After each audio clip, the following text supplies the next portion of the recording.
Ya, Tribuners, Assalamualaikum warahmatullahi wabarakatuh, dan tentunya selamat siang buat Tribuners dimanapun Anda berada. Jumpa lagi bersama saya, Fiorena Jiretno, dalam program Highlight Tribun Timur Cetak edisi Jumat 1 Maret 2024. Dan tentunya beberapa menit ke depan kita akan menginformasikan berita yang telah tersaji di edisi Tribun Timur Cetak hari ini.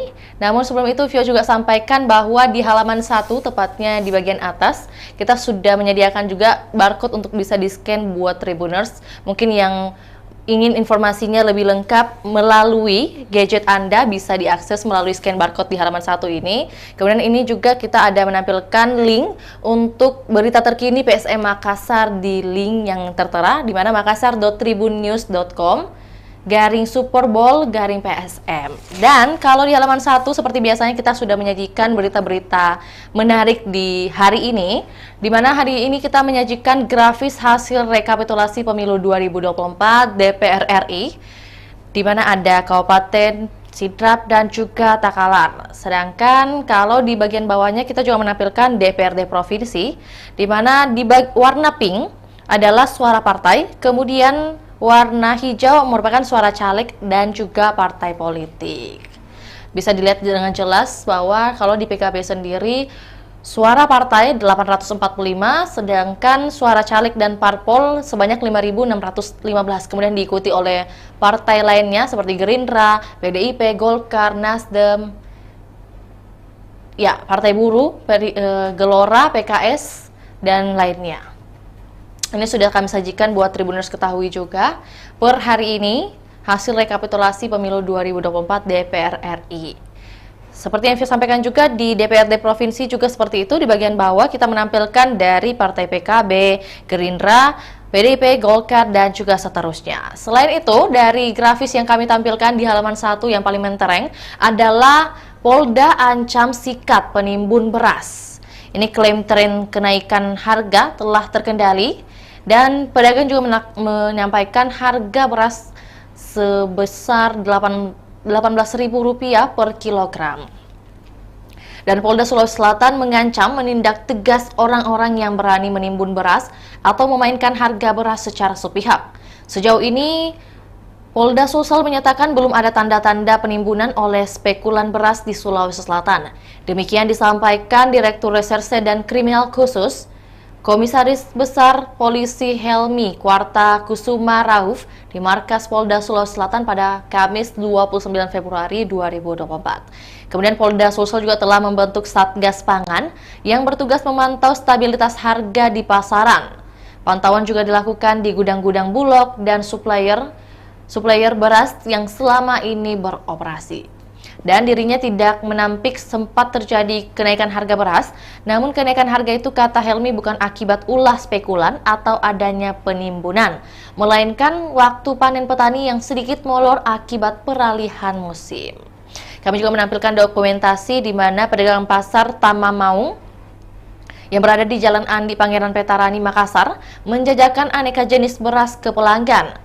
Pada Kamis 29 Februari 2024 foto ini diambil, dan juga informasinya adalah sejak beberapa pekan terakhir, harga beras di Kota Makassar mengalami kenaikan hingga mencapai harga Rp17.000 per kilogram. Kemudian dari situ kita juga menampilkan beras dijual di luar Sulawesi nih. Di tengah tingginya harga beras di Sulawesi Selatan, banyak pengusaha dari luar Sulsel yang masuk membeli beras. Harga yang ditawarkannya lebih tinggi dibandingkan dengan harga beli produsen lokal. Dan disampaikan oleh Asisten 2 Pemprov Sulawesi Selatan, Andi Ihsan Mustari, awal pekan lalu, yaitu kita tahu ini Sulsel adalah lumbung pangan ya, tapi stok beras di Sulsel itu banyak keluar karena permintaan di luar yang harganya naik. Harga di luar itu mempengaruhi harga di Sulawesi Selatan.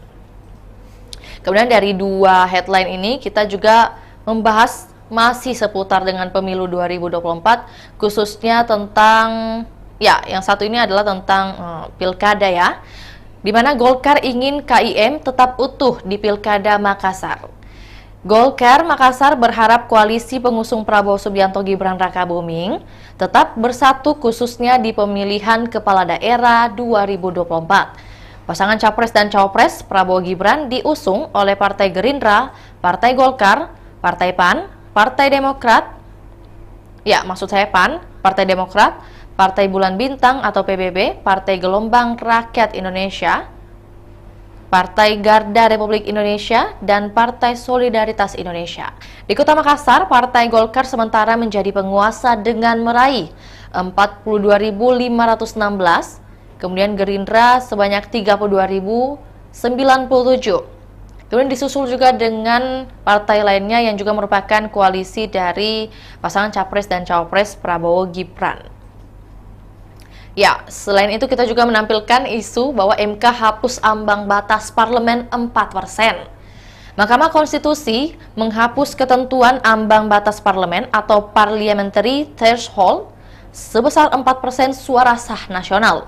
MK menilai ketentuan itu tidak sejalan dengan prinsip kedaulatan rakyat, keadilan pemilu, dan melanggar kepastian hukum yang dijamin oleh konstitusi.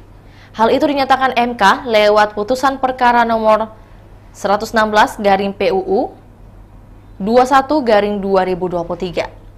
Dengan bunyi menyatakan norma pasal 414 ayat 1 Undang-Undang Nomor 7 Tahun 2017 tentang Pemilu adalah konstitusional sepanjang tetap berlaku untuk pemilu DPR 2024 dan konstitusional bersyarat untuk diberlakukan pada pemilu DPR 2029 dan pemilu berikutnya sepanjang telah dilakukan perubahan, kata Ketua Majelis Hakim MK Suhartoyo di gedung MK pada Kamis 29 Februari kemarin.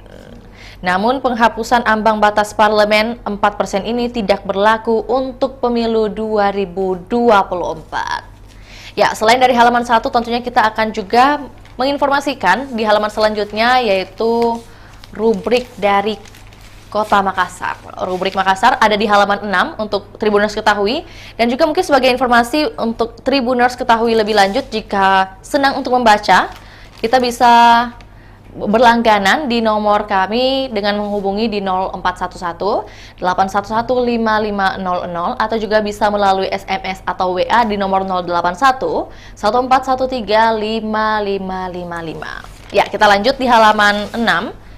Yaitu rubrik Makassar, kita ada beberapa headline juga, di mana yang pertama adalah seperti biasanya perakiraan cuaca wilayah Sulawesi Selatan. Ini berdasarkan data per 1 Maret 2024. Bisa dilihat dari pagi hari hingga dini hari dengan status cerah berawan hingga berawan. Ya. Kemudian dari rubrik Makassar sendiri kita juga menampilkan informasi Pemkot siapkan anggaran infrastruktur sebesar 200 miliar rupiah. Ya, dengan tujuan sokong pembangunan Stadion Sudiang pastinya. Ini pemerintah Kota Makassar ambil bagian dalam rencana pembangunan stadion di Sudiang, Kota Makassar, Sulawesi Selatan. Pemkot Makassar menyiapkan anggaran sebesar 200 miliar rupiah untuk menghadirkan infrastruktur jalan di kawasan stadion. Kepala Badan Perencanaan Pembangunan Daerah Bapeda Kota Makassar, Andi Sulkiflinanda mengatakan, infrastruktur jalan di kawasan stadion menjadi salah satu program prioritas. Apalagi, pembangunan stadion merupakan program strategis nasional yang diinginkan oleh Presiden Joko Widodo. Ditambah lagi, Wali Kota Makassar Dani Pomanto telah menginstruksikan untuk mendukung hal-hal kaitan pembangunan stadion di Kota Makassar. Pembangunan jalan tersebut direncanakan akan tembus ke Jalan Lingkar Makassar, Maros, Sungguh Minasa, dan Takalar, Maminasata, sehingga memudahkan akses jalan menuju stadion. Sehingga jalur atau akses menuju stadion tidak hanya fokus pada satu jalan saja. Dan disampaikan oleh Sul bahwa nanti stadion lalu lintasnya tidak hanya terpaku pada jalan perintis saja, tapi memecah arus lalu lintas ke Jalan Lingkar Maminasata. Kemudian pembebasan lahan akan dilakukan jika dalam lingkup rencana pembangunan tersebut bersinggungan dengan lahan warga. Wali Kota Makassar Muhammad Ramdan Dani Pomanto menegaskan Pemkot Makassar siap untuk mendukung hadirnya stadion di Makassar. Ya, jadi ini juga informasi baru buat Tribuners ketahui, dan juga sebagai kita harus perlu mengawal isu ini, wacana ini agar bisa segera terrealisasi, bukan hanya janji-janji. Kemudian dari situ kita juga menampilkan sokong 3 proyek strategis nasional, di mana masih sehubungan dengan Pemkot Kota Makassar. berkomitmen untuk mendukung program pemerintah pusat. Diketahui ada 3 program pemerintah pusat yang akan dilaksanakan di Sulawesi Selatan, hampir semuanya berpusat di Kota Makassar. Untuk itu PJ Sekretaris Daerah, Firman Hamid Pagara, mengingatkan agar organisasi perangkat daerah mendukung apapun program nasional yang ada di Sulawesi Selatan, khususnya di Kota Makassar. Adapun 3 proyek tersebut, kata Firman, pembangunan stadion sepak bola, revitalisasi pelabuhan lama menjadi Makassar City Center, serta memperluas kawasan Maminasata hingga di Pangkep. Dari situ kita juga menampilkan tenaga surya nih yang dilakukan oleh sejumlah siswa yang menggunakan fasilitas listrik tenaga surya atau PLTS yang terpasang di SMP Negeri 6 Makassar. Ya, kami ada menampilkan dokumentasinya.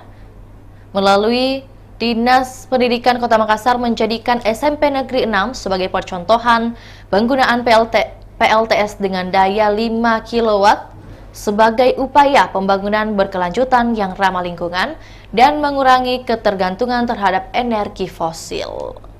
Dari situ kita juga menampilkan terkait pemberhentian Direksi Perseroda Sulawesi Selatan. Rendra heran, Ernida mengundurkan diri. Ya, adapun statement langsung dari mantan Direksi Perseroda Sulsel, judulnya bilang berhentikan 3 direksi, padahal yang diberhentikan 2 direksi, satunya itu hanya pengisian. Kemudian mantan Dirut Perseroda, pada saat pemberhentian pun undang-undang yang mengatur BUMD maupun perseroan itu semua diatur kalau memang ada pergantian, tidak bisa langsung model seperti ini atau juga secara mendadak. Ya.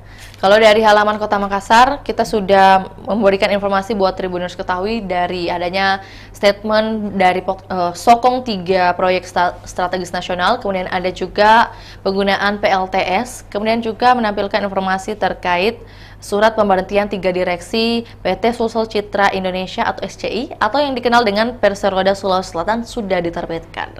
Selanjutnya kita beralih ke halaman 11.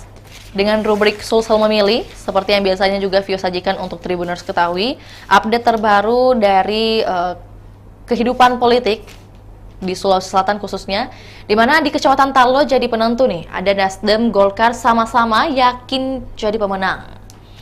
Dengan perolehan suara dari Abdul Wahab Tahir 4.215, kemudian Rahmat Taqwa Quraisy sebanyak 5.239.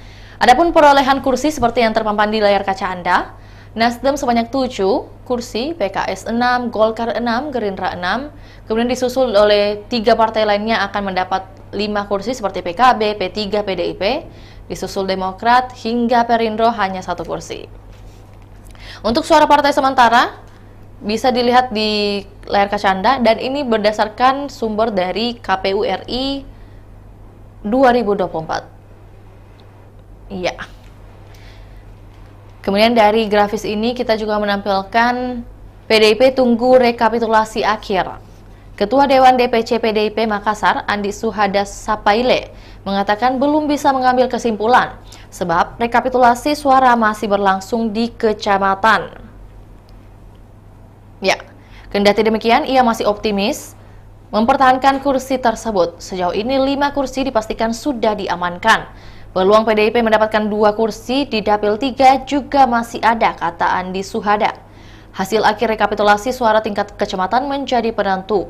Sekarang ini perolehan suara masih berfluktuasi, sehingga peluang tersebut masih terbuka. Kemudian dari partai PDIP kita juga menampilkan informasi dari PKS. PKS sendiri masuk jajaran pimpinan nih. Ini untuk PKS Kota Makassar masuk radar kursi pimpinan DPRD Kota Makassar. Partai yang dipimpin Ahmad Syaiqo ini mencatatkan rekor baru jika berhasil menduduki kursi pimpinan di DPRD Makassar. 6 kursi sudah pasti disabet PKS Makassar pada pertarungan pileg ini. Masing-masing 1 kursi di Dapil 1, 1 kursi di Dapil 3, dan 2 kursi di Dapil 4 dan di Dapil 5. Ya, kendati begitu PKS berpotensi kehilangan 1 kursi di Dapil 2, di mana pertarungan di Dapil tersebut masih sengit. Dari PDIP, PKS, kemudian kita juga menampilkan informasi dari P3. P3 double winner di Kabupaten Goa. Partai P3 atau Partai Persatuan Pembangunan berpeluang mengulang kemenangan pemilu di Kabupaten Goa. Real count KPU hingga Kamis 29 Februari 2024, P3 berpeluang mengamankan 12 kursi di DPRD Goa. Jumlah tersebut unggul telak dari para pesaingnya seperti Gerindra 8 kursi, PAN 6 kursi, Nasdem 5 kursi. P3 hampir pasti mengantongi tiket Pilkada Goa jika berhasil meraih 12 kursi. Ambang batas pengusungan pasangan calon kepala daerah yakni 20% kursi parlemen. Adapun jumlah kursi DPRD Goa sebanyak 45 kursi, maka tiket Pilkada Goa yakni 9 kursi. Ya, itulah tadi informasi mengenai dunia politik yang khususnya ada di Sulawesi Selatan, di beberapa daerah, khususnya juga yang berkaitan dengan partai politik di Sulawesi Selatan.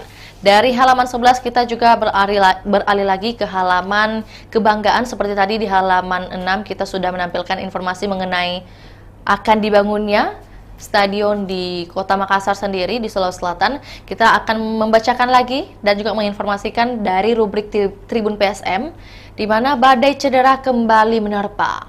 8 pemain diragukan tampil lawan Persis Solo. Dan disampaikan langsung oleh Bernardo Tavares selaku pelatih PSM Makassar, kita didera banyak pemain cedera. Sebagai informasi lebih lanjut, mungkin langsung saja kita ulik lebih dalam. Misi berat dibawa PSM Makassar ketika melawat ke markas Persis Solo pada pekan ke-27 Liga 1 2023-2024. Kemenangan menjadi target di Stadion Manahan, Solo, Jawa Tengah pada Senin 4 Maret nanti. Namun, bawa 3 poin pulang tidak akan mudah. Tim besutan Bernardo Tavares terbendung oleh badai cedera yang kembali menghantam. Setidaknya ada 8 pemain diragukan tampil ketika melawan Persis Solo, yakni Adilson Silva, Andi Harjito, Rizky Eka, Z. Paulo. Para pemain ini telah absen di 2 laga terakhir lawan Bali United pada Sabtu 24 Februari kemarin. Dan pada Rabu 28 Februari juga untuk melawan Persebaya. Kemudian Saki Asraf, Akbar Tanjung, N. Arfan, dan Yakob Sayuri. Khusus Saki baru menepi ketika lawan Persebaya. Dari adanya 8 pemain yang diragukan tampil untuk lawan Persis Solo nanti, kita juga menampilkan informasi kesempatan pemain muda unjuk gigi. Bernardo Tavares sebagai juru taktik harus mencari solusi dengan badai cedera yang menerpa skuadnya. Salah satu bisa dimanfaatkan adalah tenaga para pemain mudanya. Ada Ananda Rehan, Victor Detan, Mufli Hidayat, dan Ricky Pratama bisa digunakan. Dan selama ini para pemain muda tersebut masih kalah saing. Tentu jika diberi kesempatan menit bermain, sejak awal di pertandingan akan meningkatkan kepercayaan diri pemain muda tersebut. Hal ini sebenarnya sudah dilakukan ketika laga PSM Makassar versus Persebaya pada Rabu 28 Februari kemarin. Dan menurut Bernardo Tavares, memainkan pemain muda akan bagus untuk tim maupun timnas U23, lantaran akan menjadi regenerasi. Ya, selain itu kita juga menampilkan grafis atau juga statistik 8 pemain cedera nih. Ada data dari M. Arfan hingga Z. Paulo. Dan juga Stadion B.J. Habibie dikerjakan Maret. Revitalisasi Stadion B.J. Habibie Parepare tak lama lagi dimulai. Pemenang tender telah ada dan rencananya penandatanganan kontrak dilakukan Maret mendatang. Ya, berarti ini adalah kabar baru karena juga hari ini sudah memasuki bulan Maret ya. Dan dari PPK Prasarana Strategis BPPW Sulsel mengatakan tanggal 7 atau 8 Maret itu sudah kita upayakan untuk berkontrak.